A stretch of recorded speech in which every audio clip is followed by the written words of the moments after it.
So here we are with the all-new 2021 Kia K5. This particular model here is the GT line, and this is Kia's brand new midsize sedan. So yes, Kia is not giving up on midsize sedans, and they're actually going all out with this one.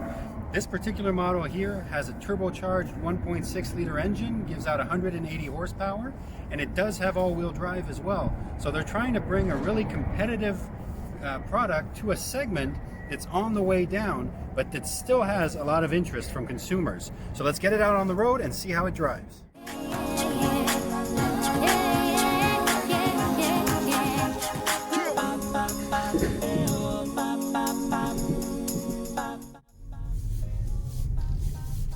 So we're going to talk about the Kia K5 here.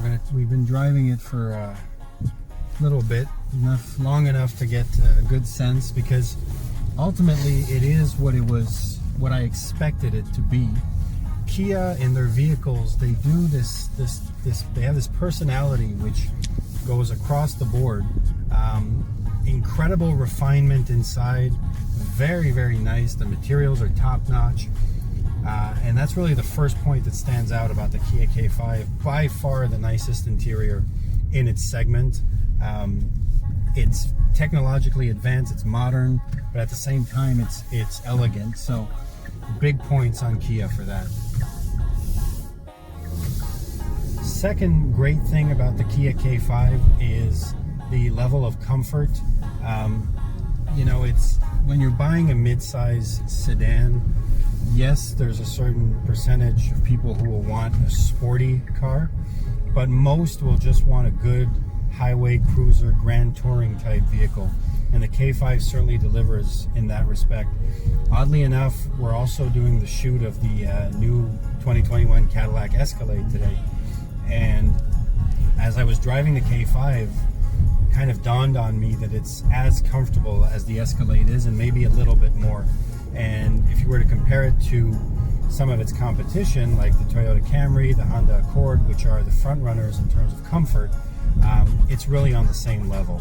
So in terms of a car that you're going to be driving to work, driving all on the highway, using as your daily driver, definitely one of the most comfortable.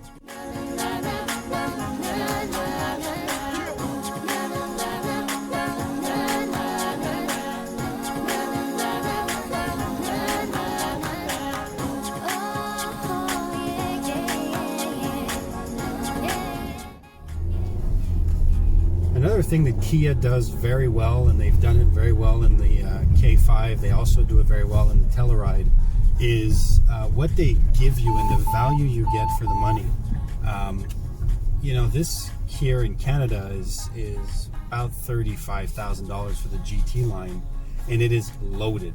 It has everything you could ever want or need in a vehicle in terms of equipment, and you're going to get those features for less money than you would in a Camry, for example. So in terms of what you get for dollars spent, Kia always does that very well, and they do it well in the K5. It definitely delivers value. Space is also definitely impressive.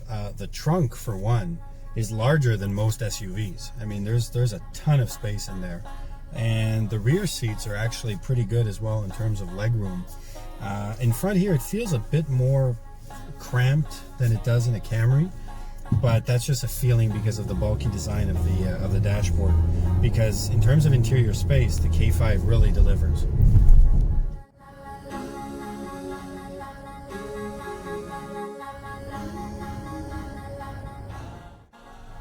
In terms of what the K5 does not do so well, first thing we have to mention is the engine. Now, the K5 lineup will eventually get a 290 horsepower turbocharged engine. That's going to be in the top of the line trim. The other ones are powered by this 1.6 liter turbocharged 4-cylinder that gives out 180 horsepower. And honestly, on paper, a turbo with 180 horsepower should deliver really good performance, but it's actually quite disappointing, especially when you want to see what the engine has and you want to push the car a little bit. The engine just gets loud, but not in a good loud, just a raspy sort of don't push me kind of loud. and the performance to go along with the sound really isn't anything impressive. Moreover, granted, you know, the car, we have been trying to push it and see what it can do, but right now we're averaging 10.8 liters per 100 kilometers, so it's not exactly a shall we call it a very efficient car, at least so far. We'd have to drive it longer, but with all-wheel drive and Kia engines being what they usually are, don't expect great fuel economy out of the K5, and don't expect really great performance either.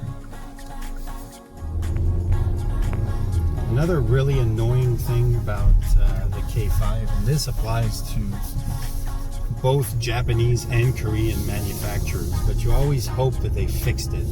It's the level of nervousness of the active safety systems and the driver assistance system. So when you're driving on the highway, I don't know how far you have to be from the car in your blind spot for it not to yell at you when you put on your turn signal to change lanes, but it's really, really annoying and aggressive. The same thing for the forward collision warning. I've stopped and thought about maybe it's just the way I drive that's setting these systems off, but it really isn't. It's just a question of them being so nervous that as soon as you're getting close to a vehicle, even though you know you have plenty of room to stop, it's going to buzz and scream at you. So when you're driving on the highway or driving in traffic, the K5 is always yelling at you about something, even though everything is fine and you're in full control of the situation. So definitely not perfect, but there's no glaring or really bad points to the K5 that stand out immediately.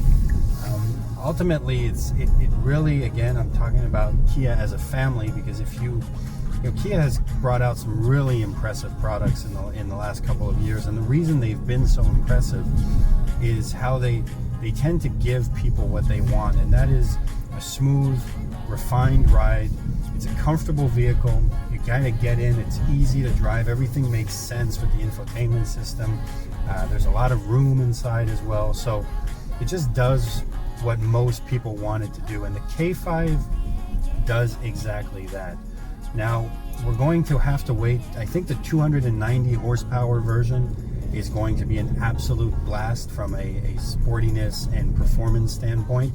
I think it's going to remind us of the Kia Stinger, which we all love. So I think from a performance standpoint, that's where you're going to have to go to look for a fun Kia K5, because in terms of driving pleasure, if you factor in accelerations and quickness, the K5 in this trim does not deliver on that aspect, but everything else it does very well. And honestly, from a versatility standpoint, I'm still surprised. I'm looking back again, there's a bunch of room for the legs, and you go into the trunk, it's absolutely massive. So as a family vehicle, if you don't want an SUV but you do want all-wheel drive and you do want space, this could actually do the trick. But regardless of what you're looking for, there's a lot of value here, and there's certainly a lot to like about the new 2021 Kia K5.